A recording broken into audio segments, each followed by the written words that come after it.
artist is. It's from an old drawing manual from like 1700s, like a Dutch drawing manual. And there's all these different fun animals that they've devised like a code, a code of geometry to associate with different animals. And this is the one that they have for the elephant. I think we'll maybe do 2 views. And so anticipate, erasing all the construction lines. I wouldn't, if I were you, I wouldn't draw the letters.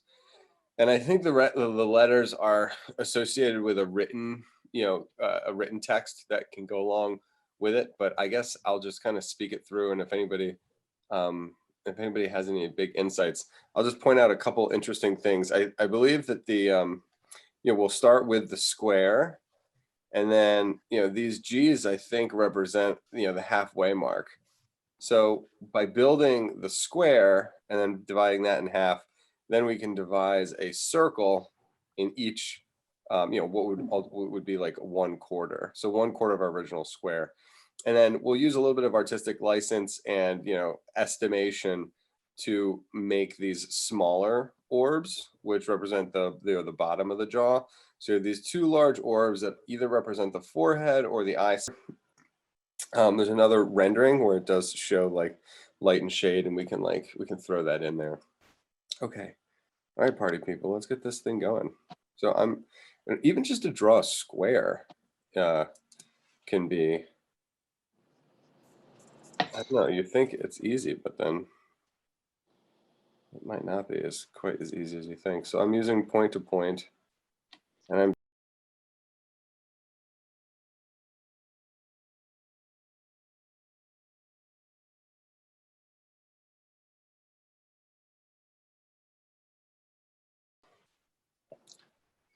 so from that square, I'm going to break it down into 4 parts, but I'm really not going to break down the bottom half because I don't need the bottom half quite as much. Maybe I will run the center line down.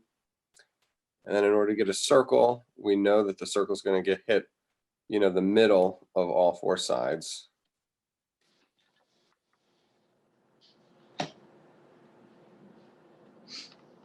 So I start the circle as a curve from the middle of each side. And then once you have a handle on it, you can just draw the circle. Devices. But this is less of a science illustration. There's always that blurred line between science and art, and there's a huge overlap, which is really the best part. So I guess I really want to go into these details, but I'm going to add a little bit more structure. So we've got maybe a good place to start would be in the center where the left jaw meets the right jaw. And I can see how that comes up a little bit. So just so I can set the stage for, the size of these smaller orbs on the bottom.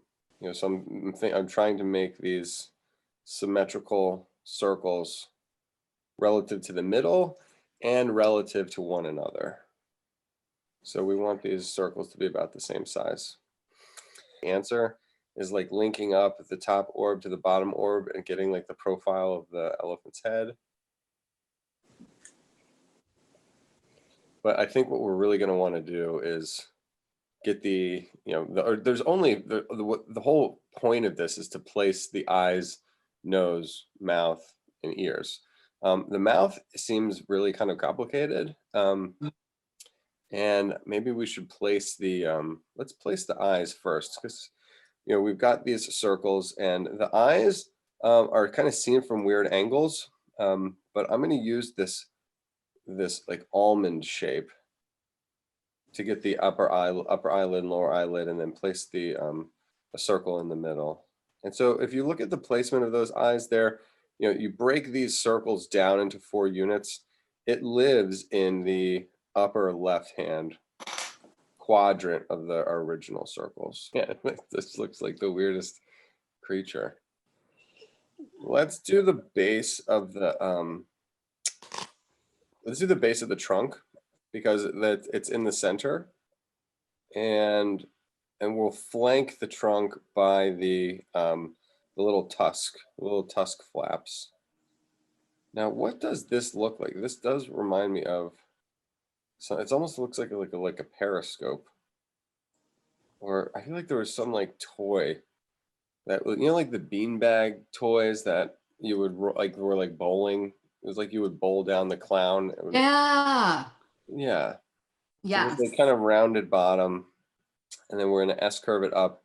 Now, if you wanted to take some artistic license with your trunk, I think that we have probably seen more trunks in person than the guy that drew this, but maybe not. Then I'm going to put the tusk, which is this little circle on either side, make that symmetrical, and then wrap that tusk. Yeah, I mean, this is not exactly the most conventional view of an elephant you've ever seen before. But the next one is pretty conventional. Easy answers. We've got this, regardless of what happened with the whether you made the circles of the jaw too big or too small, you can add the leaves, which is basically the thickness of the right lip and the thickness of the left lip, and it comes to a point right in the middle. And I'm thinking about it, the lower lips of an elephant really do make that V shape and come to that thin point. Like a little bud, like a little flower bud. There's the tongue Yeah. that makes the arc, and then the really thick flaps of the corners of the mouth. And he makes the inner part of the flap darker and the outer part wider. Are looking down the throat, and maybe even add a little bit of, I don't know what a elephant's tongue looks like, but there's something about putting a line in the middle of the tongue that says tongue. You think about all the cartoon characters Yeah. that draw there.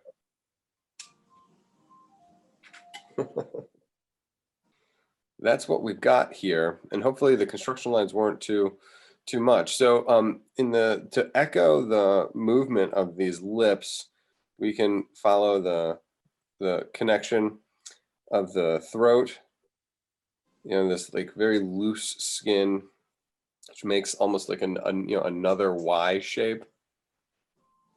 And then from the middle of the circle, maybe just above the middle of the circle, we'll get the curve of the top of the ear, and then it's going to angle in and really block itself off.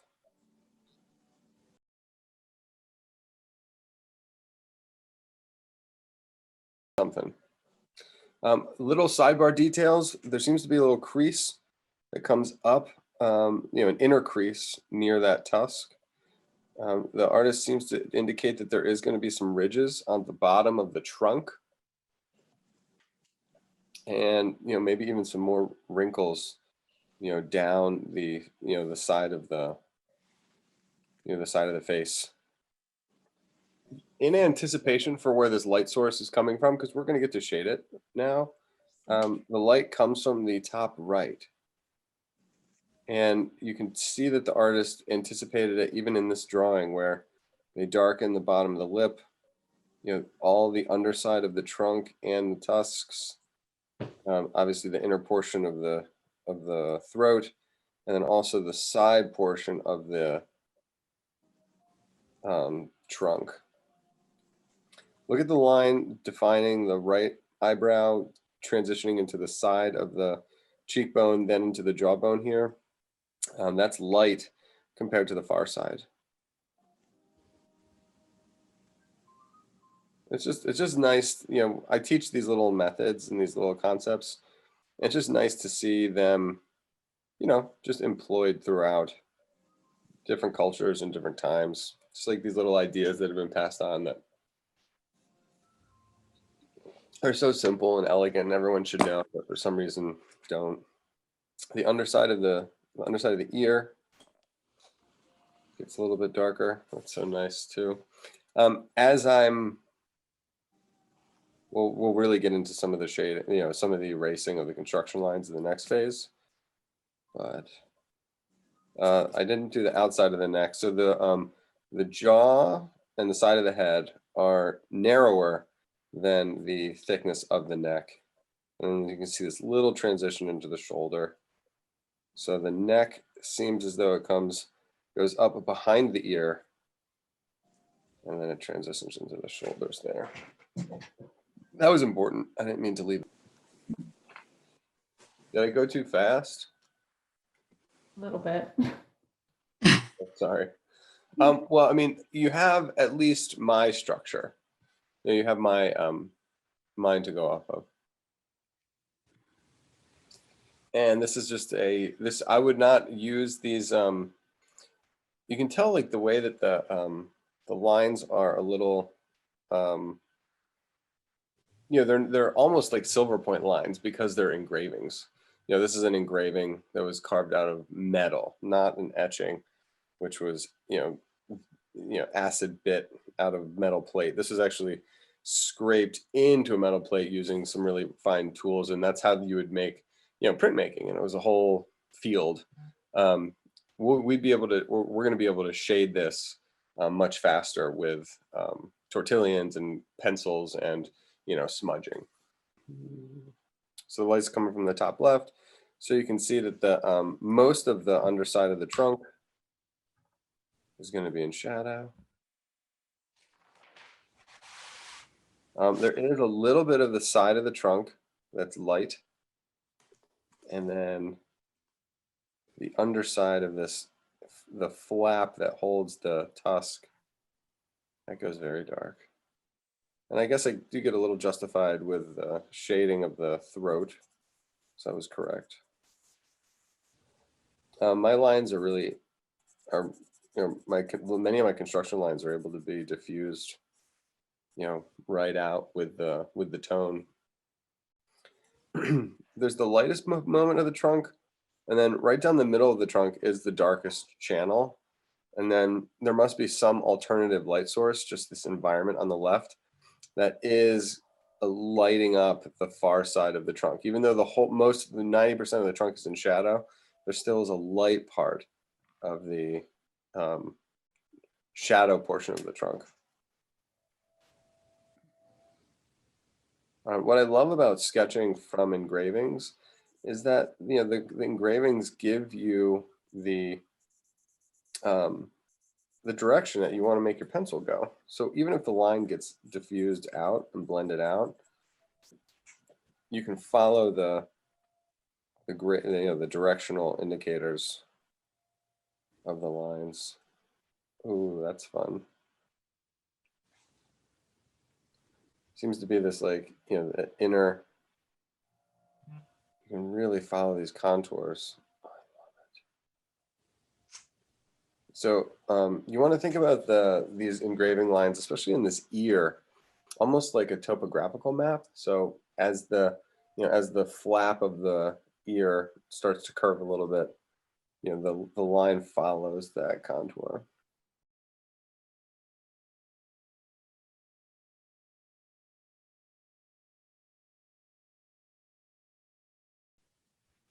And most of these, most of the lines that I just placed in are going to get blended out anyway. And our method of drawing, this graphite method, the blending is a luxury. The engraver doesn't have that luxury, nor does the silver point artist, which is kind of interesting. Which is probably why the studio, the master in the studio made made the assistants learn the silver point method, because you had to be on the kind of the top of your game in order for the drawing to turn out. Silver point is kind of like the nature of the medium itself. It's a lot like drawing with graphite pencils. It's just a lot less forgiving, meaning you can't erase it. The values are narrower, so you don't have such a wide range of lights and darks. So your darks only go so dark. So it's more subtle in that way with the lights and darks. And there's no erasing and there's no blending. So there's not, you have to be kind of committed. pen and ink is the same way, except pen and ink, you have a wide range of values. But again, like silver point, you're unable to erase.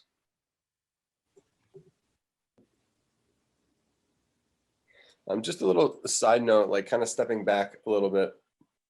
The forehead and the right side, you can almost divide our original rectangle into a diagonal, and everything that's above right is in the light, and everything below left of the face is in shadow.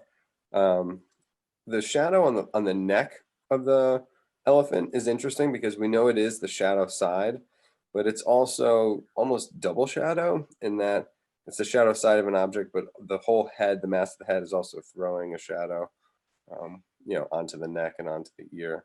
That has so much shadow, still being able to distinguish between the ear and the side of the head, the jaw and the neck and the shoulder.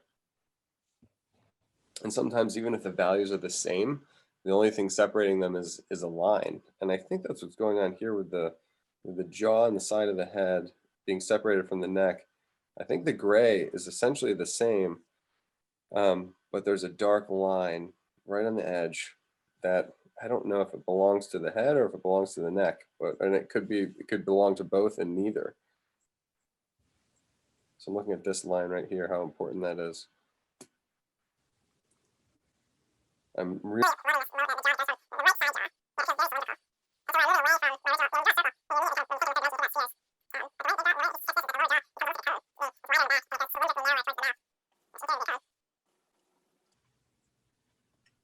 the same thing with this space underneath the eye.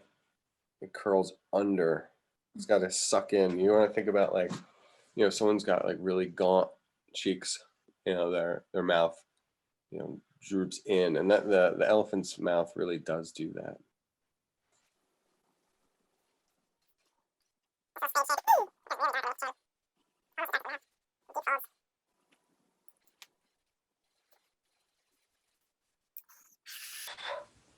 The brow ridge here makes a point. It almost looks like a shooting star, kind of going straight up. Or what is that? Isn't there a like a Star Trek symbol? The shaded elephant appears to be looking up, whereas I don't think I saw it. I don't know if I acknowledged that it was looking up in the other one. Where we had our original circles, they flatten out, and they're going to link up along the brow ridge. So the curved portion of the forehead, and then it dips in, maybe even passages, and picks up on the other side.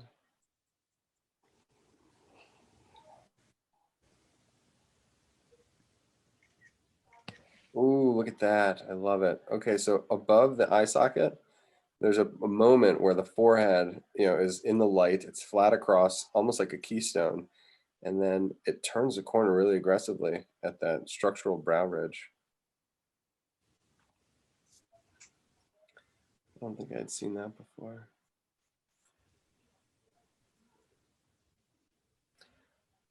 Half of me wants to just grab some of the pigment that's already there and kind of blend out, add like a universal tone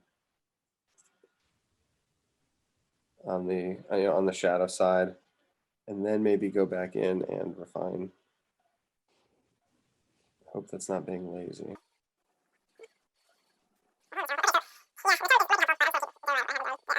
I'm going to try to, what I'm seeing on the left, I'm going to see on the right, and just understand that it's in a slightly different lighting situation. So my jaw is going to be this cone.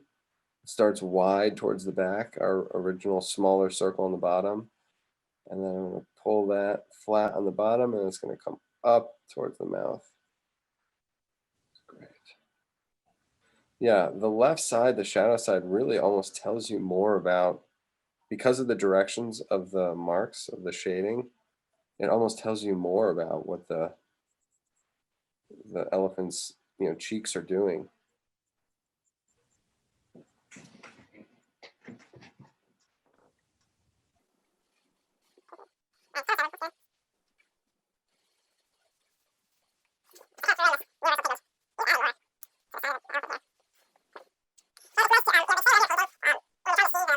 when you're trying to see the lights and the darks, to kind of blur your eyes or to squint. And I think that's really applicable in this situation because there's all those like little teeny marks that you really can't see that well. You probably want, you can find them, you can see them on the trunk, you can see them on the neck. I mean, I guess you can see them, but you can't really copy them. So, by blurring your eyes and squinting, you'll be able to, you know, blend all those marks together as you look at the reference. So I'm blending my eyes here. I'm seeing this dark channel on the neck, a slightly lighter one on the right. And it will be a period of refinement, of applying and erasing.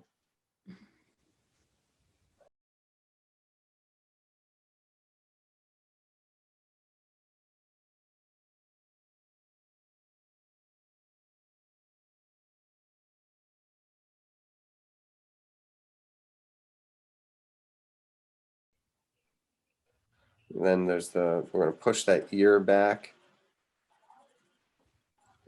Darken that side of the ear. And we are translating from one medium to another, meaning we're moving from an engraving into a blended pencil sketch. Ooh, look at this little detail in that ear.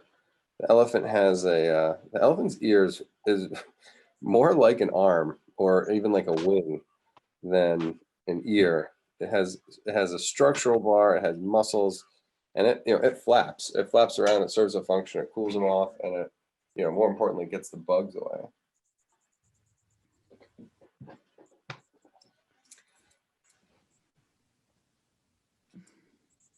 My tusk on this side is mostly dark. The lip starts to get some three-dimensional form in that cylinder through the bracelet lines. And then I don't know if those are teeth or gums or what, but there seems to be an extra row in between the lips and the and the tongue.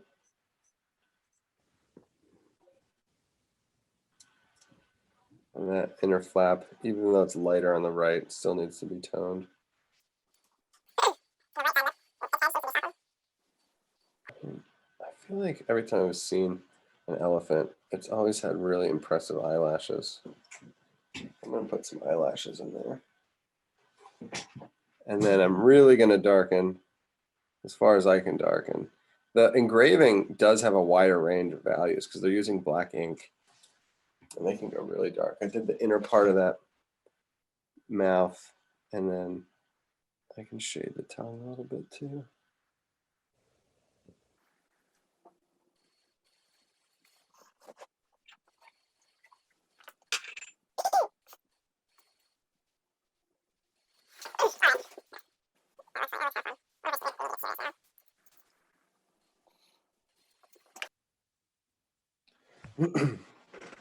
Okay, maybe it's 10:13. Maybe take 2 more minutes on this one, and we'll try one more, and it should be really fun.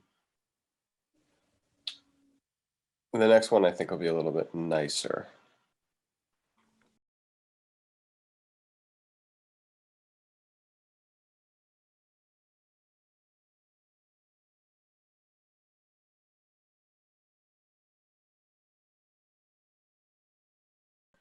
So we'll have to sketch them at the same time, and I think it'll be fun. Let me see if I can move this down a little bit. Maybe zoom out a little bit. So the one view, and you can kind of see that there's this axis. Do you see how there's like this angle that's linking up, these two circles and then these two circles, and then the A and B, these first two circles are stacked one on top of the other. So if we start with circle 1, that's going to be A, and then we're going to stack that perfectly. We got our two circles, and they're kissing. meaning that the middle of the top is touching the middle of the bottom just right. And it's so interesting because I'm trying to figure out how to place the third one.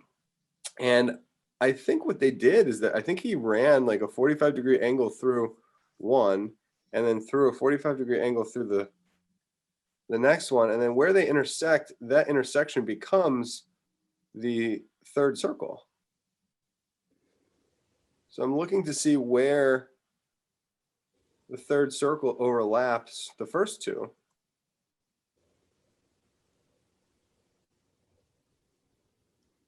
Is that third circle bigger? I know it is in mine, but is it bigger in the reference?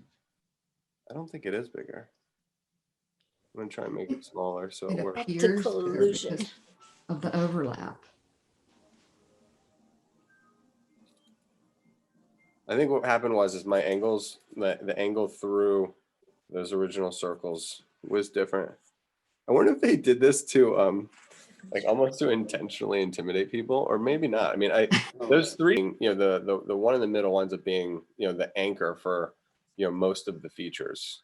We're gonna get the, you know, the placement of the eye, which is in the, you know, just above the center, on that angle. We're gonna get the smile, comes out of the bottom.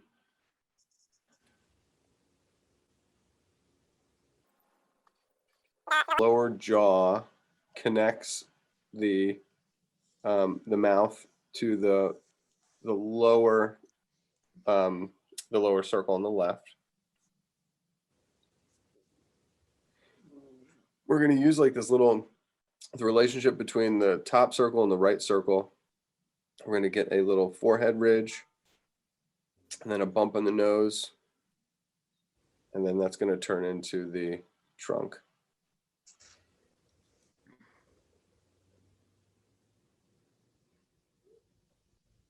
Oh, I turned it too late. I gotta get my trunk to fit on the zoom. Yes, it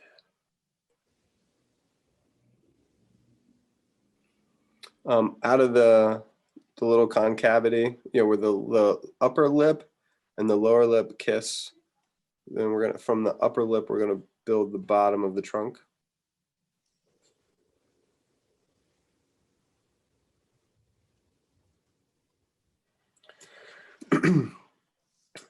The opening, you know, this leaf-shaped teardrop of the opening of the ear, you know, lives in the left side middle of the A circle. And then we'll do the same thing. The ear really isn't that different. We've got the arc of the top, and then the angles in, squares off, angles in, and the corner of the ear touches the, you know, the side of the jaw, which is the edge of the original, you know, the bottom circle. Looking good. We got the brow, from the top of that circle, you've got the back of the head, which quickly turns into the neck.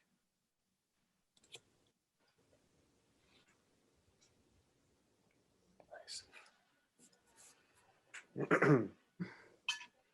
All right. As far as the internal structure goes, it looks like we have a little bit of you know, the corner of the mouth, which is weird, and then we've got the brow ridge, which comes above the placement of the eye, and then what we were talking about before is these wrinkles that go beneath the eye really do lend themselves to the nature of, you know, something, marks that say elephant. Not that a trunk doesn't say elephant, but you know, this big round forehead says elephant, the jawbone says elephant, the trunk at the bottom is going to say elephant, but also, you know, those, you know, deep rigid wrinkles, like the wrinkly nature of the face of the elephant, even in a, you know, not an old elephant, it's just they're wrinkly. Put some stripes at the bottom. And, you know, Mal, before we were talking about when we were doing these construction lines, We do have a shaded version of this. It's actually underneath my drawing. The anticipation of the light source, and using the underside of the ear being darker, the underside of the mouth being darker, certainly the underside of the trunk getting darker, to anticipate, and just in this phase, without doing any official toning, acknowledging the light source Mm-hmm. in a shorthand way. All right, we did that in, I think, 4 minutes. The next motion, which I think is just delightful, and this is like the fun, playful, what everybody wants to see the elephant do, is rear its head back and and make a trumpet sound or whatever. So he looks kind of like at rest in the view that we just did. Make him smile a little bit. And then the angle that he's tilting his head back. So in this effect, the relationship between A and C, the top circle and the right circle, instead of being angled at a 45, that now levels out. So a couple of things are going to happen with that. Obviously, the way that the trunk has comes out of the right side circle. The right side circle gets elevated, so therefore the trunk gets elevated. The neck, which is kind of straight across here, is going to go down because the head is going up, and we're going to see some wrinkles in the back. As the head goes back, it's stretching. You can see that the C circle and the B circle, the jaw gets separated. There is an ability to get movement away from one another. So where B and C were overlapping in our first one, B and C are now kissing at the bottom there. So that overlapping ceases. So the jaw lowers as the head gets bigger, and then there's a little gap where the mouth is open now. So he's opening his mouth. Look at here. Look at how there's the it's not a. He does thicken out that tusk there, or not the tusk, but like the silhouette of the trunk. I wonder what this is. I'm gonna have to look at a live one.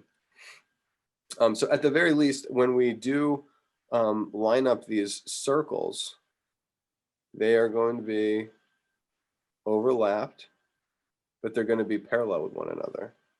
So it's probably worth it to find the middle. Overlapping concentric rings.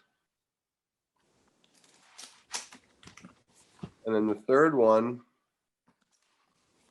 is no longer overlapping, but is now kissing, just touching. I love the seeking out the arrangement of these circles to effectively place all of the characteristics of the elephant here. It's super cool. The eye in this position he's really invested a lot in. You can, and I don't really even know which is the best angle, the best approach to take. There's the top of the arc. You can just draw that. Looks like a ghost. And then you could echo it with the upper eyelid. Throw in the eye, the lower eyelid, and the pupil and the iris in the middle of that.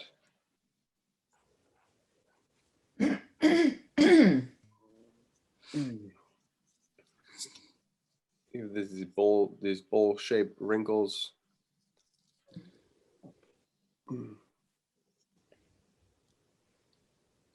So the elements that we need to place are the trunk, relative to the circle on the top right, the back of the head, the neck, and the ear relative to the circle on the top left. So the first one is top right, next one's top left, and then we get from the circle on the bottom right, we have the throat, we have the lower lip, and we see where the ear ultimately finishes up, just touching that right side circle. All right. Forehead ridge, lining those two up, get the trunk.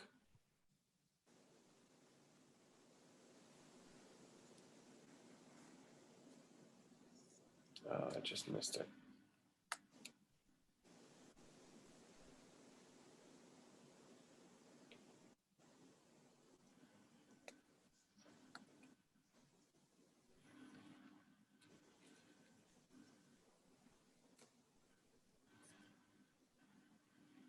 Get the corner of the mouth, which is going to help tell us about the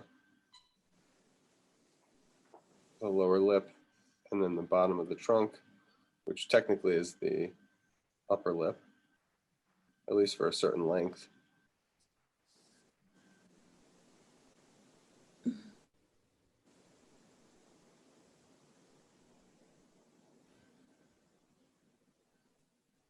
The round portion of the forehead transitions into the neck. We did this great caterpillar on Saturday, and it showed one ridge being in front of the other ridge, being in front of the other ridge.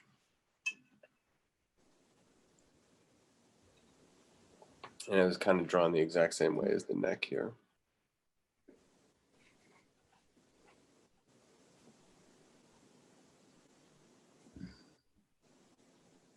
Angle of the ear. Bottom of the ear squares off. The flaps, weird. This might be able to be more resolved when in the shading portion, I believe. Because I really want to be able to see the top of the ear, but I'm not seeing it. So and again, I haven't. I'm wondering if he even sketched. Do you see this line right here? Do you think that could be like the jawbone? Do you think he actually sketched? I don't know what that is. Is that the tongue or is that the throat? I don't know. There's all these seemingly internal structures. Oh, wow. I didn't realize this, but it looks like now it looks like I made a composition. Looks like there's two elephants playing next to one another. That made me so happy. Oh. Did he draw this from real life, do you think, or? I don't know. I don't know. It would be weird to not, but he could have. I mean, I know that I've seen drawing manuals and bestiaries. You know, when you have a collection of animal, bestiary, a collection of drawings and descriptions of animals. Some are fantasy. Some don't exist, and some do exist. And then the ones that do exist that the artist had never seen are just so funny. And the elephant is the funniest. I think the elephant has been an endless fascination, because it was hard. Many people never got to Africa, to see it, or India. India. You have to travel really far, for assuming that you're a European descendant. But I mean, that's where a lot of our the texts come from. So yeah, I have a medieval bestiary that talks about how the way that you hunt an elephant is that they would sleep against these big trees, and their mythology was that if the elephant fell over, it wasn't able to stand back up again. So you'd saw the tree partially, and then they'd lean on the tree to go to sleep, and then they'd fall over, and then you could kill it that way. You could never stand up. I mean, just bizarre misconceptions.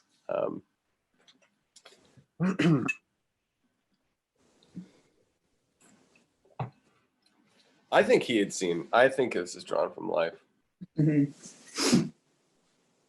they would bring them up, right? I mean, from Africa, they somehow. Yeah, I mean, look at this.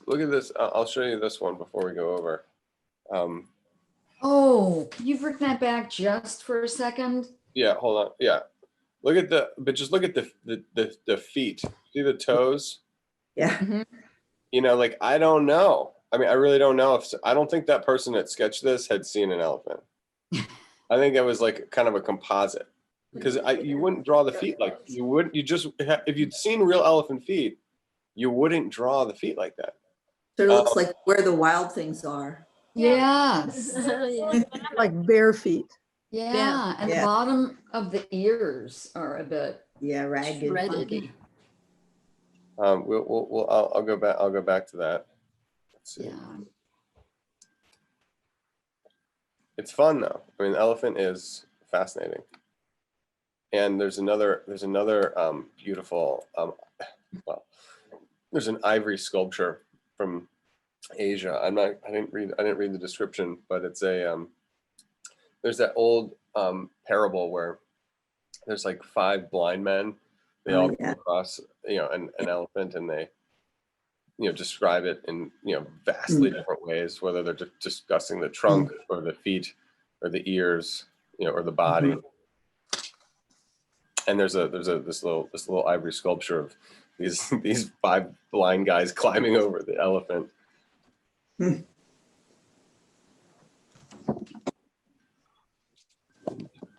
Lower lid. Oh, look, he's got his little tongue there. I wonder if it shows up in the next one. I can actually just show it to you. It does.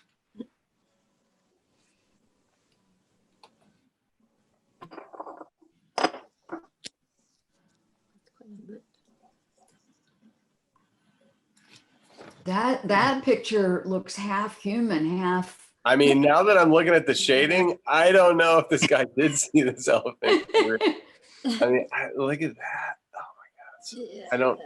I haven't spent enough time with elephants.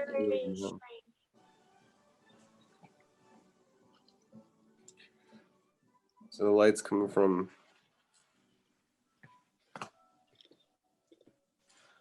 I might work on this a little off screen so you guys can see both. And then I'll pull my shading on a little bit later.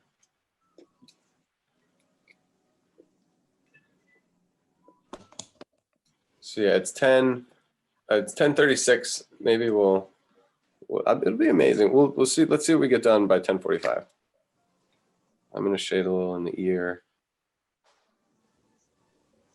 Interestingly, you do have a, just look at the flap of the ear. The ear is in shadow, and then it really does throw a cast shadow, into the neck area. You could argue that the bottom side of the chin here is in shadow, and then this deepest part of the neck, yes, it's the shadow because it's the underside, but it's also the light's getting blocked even further by the jaw itself. This guy's really smiling, really funny.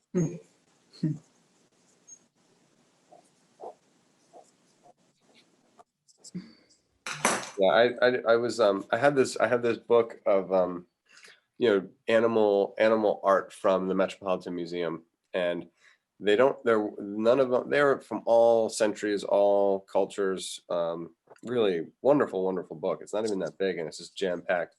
But this one was the only one from an actual drawing manual that was that was included, and I just love beginning seeing being able to translate left brain, right brain. We're drawing a right brain, left brain animal, an elephant, but really formalizing it and swinging it into the geometric realm where you're just starting with these series of these orbs, just these 3 circles in relationship to one another, or the 4 circles in the first view.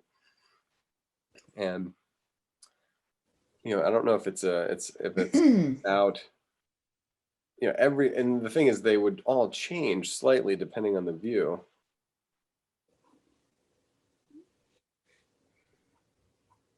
But I think it works well, at least for an art lesson.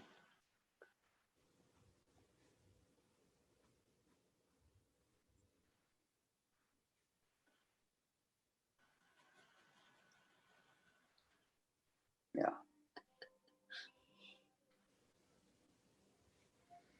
And the elephant is just such a. I don't think I'd ever get bored drawing elephants. Ooh, look at here. So he gives us the ridges on the back of the neck, and it's seemingly in our construction, it seemingly was flattened out, and then because he was rearing his head, the skin layered up a little bit.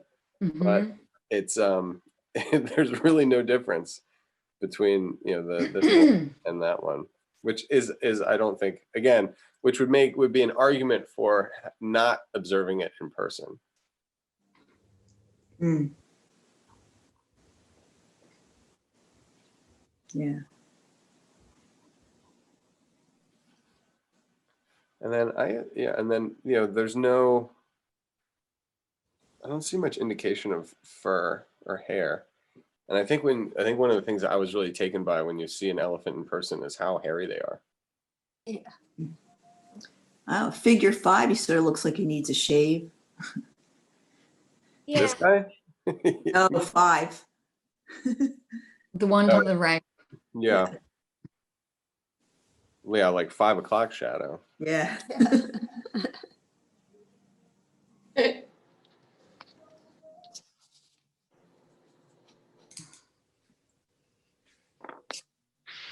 End of this tusk is so thin. Mm-hmm. It's so little. Yeah. I mean, maybe, yeah, and even I'm adding, it's nice it's almost like you can see where the root of the tusk is, you know, so I'm adding a little tusk on my other guy, but it's interesting to see where they would, you know, where that, and it is a tooth, right? It's not a tooth. I don't know. I don't know. I mean, we know it's ivory, but I don't know if it's a tooth.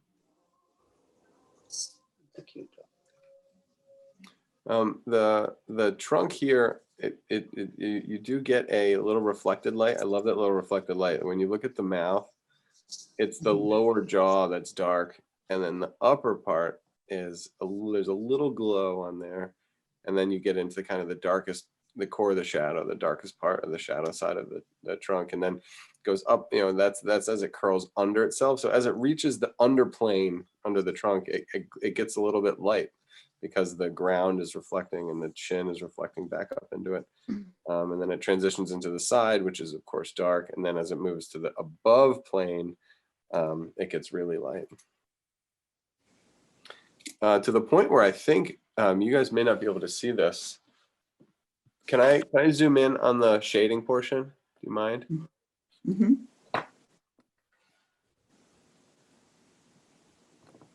The artist gives, I think this is even a little stipple. I think that it becomes a dot. I mean, it's even hard for me to see in this book, but it is a stippled line. You know, so where it's like kind of lost and found. You know, the line is found on the forehead, and it gets lost, almost disappears, and then gets found again in the trunk. You know, that line weight variation. I mean, that looks like an elephant to me, but that guy on the right, that just does not look like an elephant. I don't even know what that looks like. It looks a little prehistoric. Oh. Yeah, Well, he I mean, does. it looks like the drawing made in like the 50s about prehistoric animals. You know that great book? There's like I have this dinosaur book that has all those, you know, early representations of like the gray, you know, the very drab lizard-like interpretations of dinosaur bones. Yeah, I definitely think you nailed it, Stephanie. It's so reminiscent of where the wild things are. And those feet too. Yeah. Really remind me of Morty Sendak. Mm-hmm.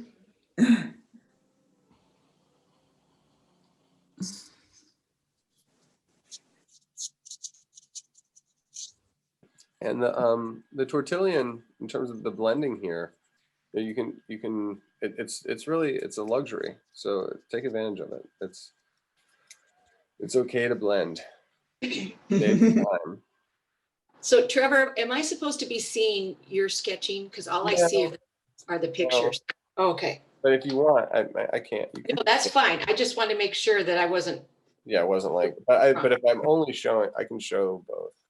You don't have to. It's fine. I just was curious. No, I feel like I'm not doing my job if I don't show it.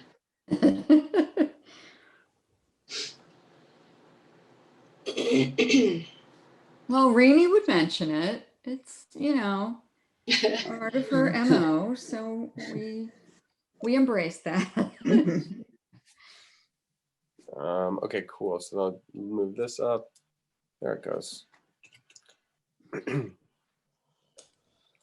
Now this is balancing on my sketchbook, which is wild. The corner.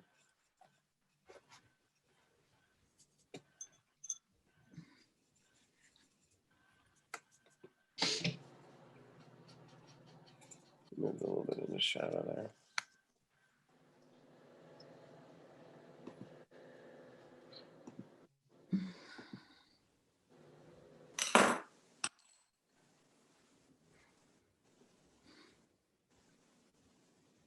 Ooh, 10:45. No.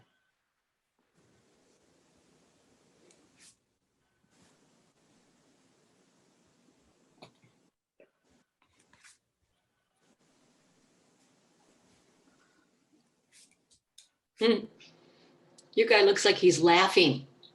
Yeah. Yeah. Look how twinkly his eyes are. Who's mine? Yours. Mm-hmm. I love that. I wasn't going for it, but I'll take your word for it.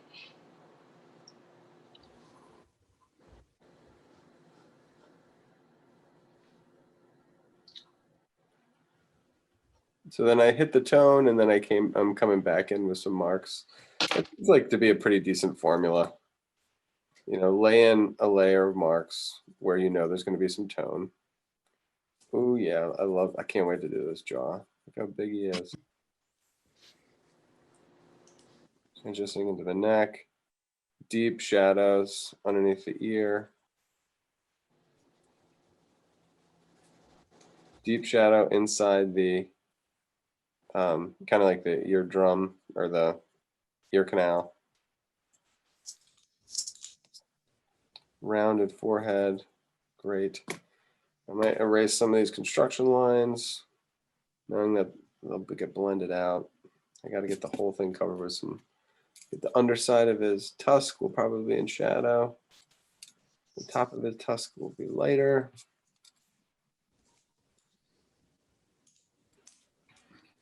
Underside of his trunk. Looking good.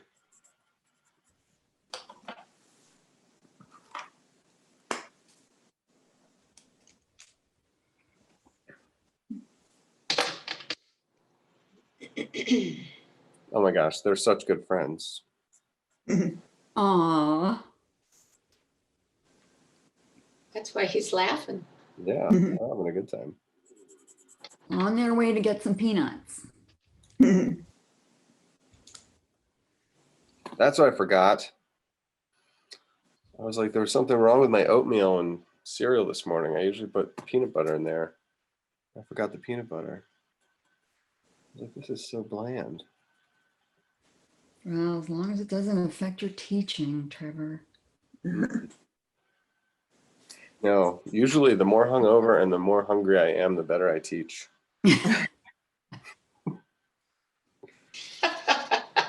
Just kidding, guys.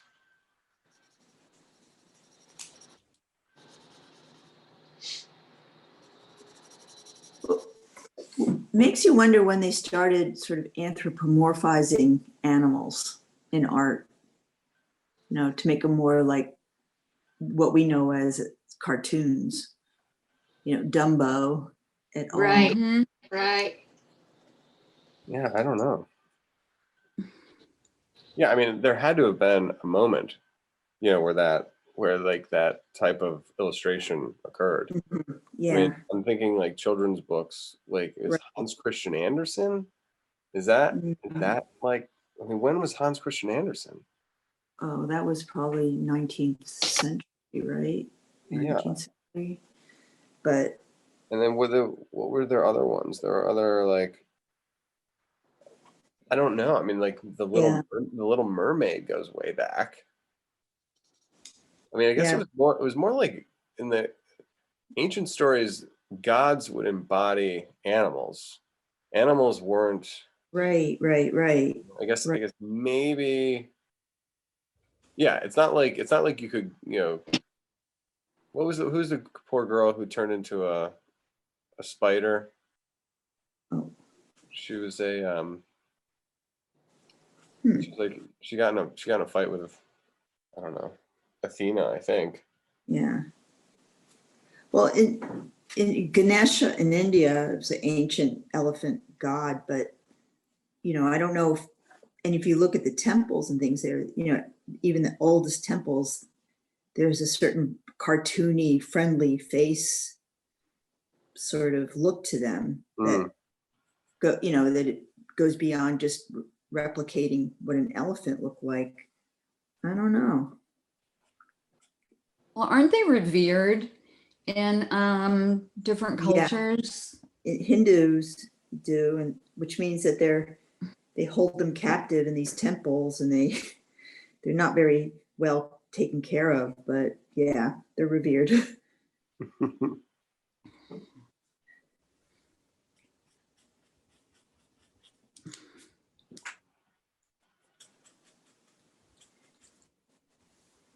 I guess what in terms of like, artistic movements that I'm doing right now, it seems to be I'm trying to figure out a balance between the tone and the blending. I'm laying in the blending, then I'm coming back in with some tone, and then I'm erasing some of the tone, and I'm just trying to make that's where I was talking about kind of translating. We're translating from one medium to another, similar ideas. And so you have a little bit more freedom, a little more wiggle room when you do translate one medium into another medium, but you have to be open to that too. So I think I've been a little bit more rigidly copying more of like the style of the engraving, rather than being more open to flexibility with my pencil and what it's able to do. Whereas if I was copying an oil painting, I would be way more engaged in testing the possibilities of the pencil, because they're so different. I mean, the more similar the medium, the more likely it would be that you would echo it or copy it more exactly.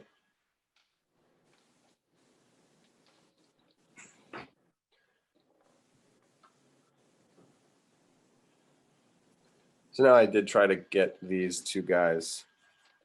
I try to pull the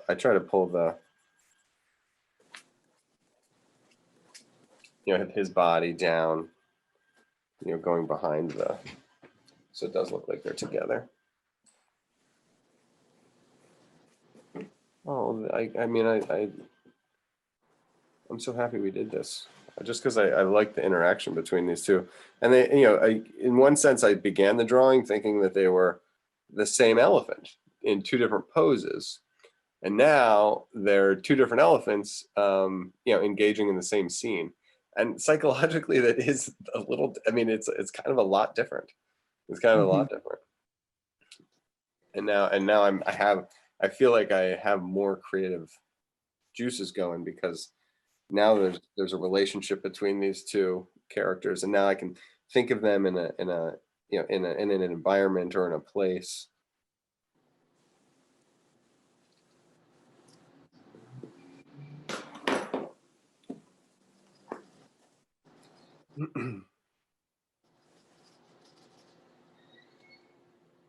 There's a setting sun. Excuse me.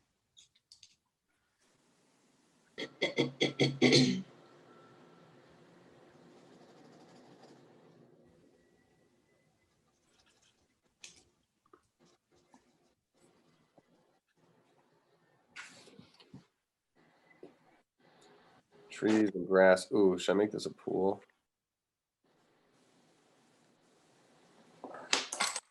Put a little. Little gazelle on the side drinking water.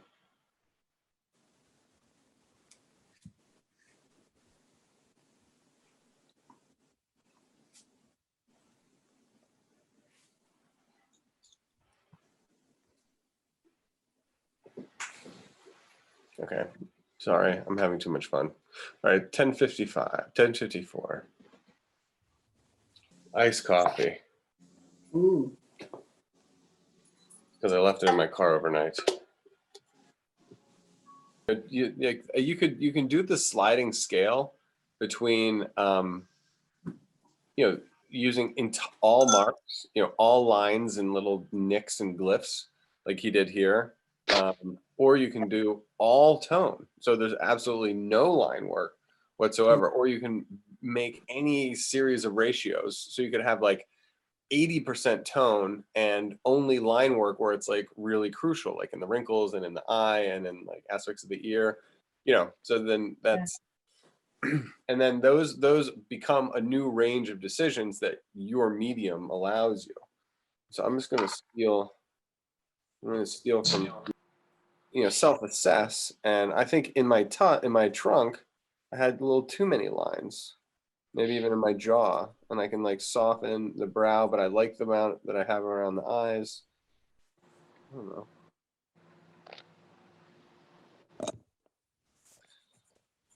And this is where you get into the idea where like, there's no right or wrong answers in art. And you're like, I mean, there's definitely wrong answers, but it doesn't mean that there's not an extremely wide range of, things that work. There are many solutions to the same problem. It doesn't mean that there's still no with nothing wrong. Plant. I think it's going to be perfect timing. I know that was a super long warm up, but my goodness, look at all this great stuff that came out of it. So you never really tell, you never really know. I mean, what's going to be a warm up and what's going to be half the day's lesson. And that's the fun of the Mitchell School, isn't it? Yeah. Of course. Okay.